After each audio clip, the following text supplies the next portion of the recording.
वालेकुम जी। क्वारंटीन है मरी में और हम लोग यहाँ पे हैं। मरी में इस टाइम बहुत मज़े की ठंडी ठंडी हवाएं चल रही है। मौसम जो है वो क्लाउडी सा वेदर है, ज़बरदस्त किस्म का वेदर है यहाँ पे बना हुआ। घूमने फिरने के लायक है, घूमने फिरने देता कोई नहीं है यहाँ पे। लेकिन ये है कि मरी में फिर भी एज़ कम्पेयर टू सिटीज़ यहाँ पे उस कदर आप कह सकते हैं कि प्रोहिबिटेशन या फिर बैन या फिर पाबंदी उस कदर नहीं है। बंदा घूम फिर सकता थोड़ा बहुत। अभी हम लोग 3 हैं, घूम रहे हैं, ऐश कर रहे हैं। तो वीडियोज़ अब जो है मेरी आ रही हैं मरी पे।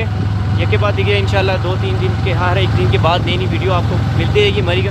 तो स्टे ट्यून भी दास ताकि आप वीडियोस देखते रहे, मरी के हालात का उनको पता चलता रहे। और साथ साथ मरी में अब जो है मौसम बहार का जो है वो समा छाया हुआ है। बहुत ही ज़बरदस्त किस्म की ग्रीनरी, सरसब्ज़ शादाब जो है वो दरख्त ग्रास, मौसम बहुत अच्छा बना हुआ है, इंतहाई खूबसूरत बना हुआ है। जो दोस्त जो हैं वो घूमना फिरना चाहते हैं आ जाएँ, पाबंदी इतनी ज़्यादा नहीं है, आने देते हैं। आएँ, घूम फिर के जाएँ, यहाँ पे इंजॉय करें, थोड़ा सा फ्रेश भी हो जाएँ। क्योंकि शहरों में बंदा बहुत ज़्यादा पाबंद रह के तो एक मेंटली जो है मैं समझता हूँ वो आइसोलेशन का शिकार हो जाता है। तो यहाँ पे आएँ, घूमें फिरें, ऐश करें। और मैं हूँ आपका होस्ट ताहिर महमूद।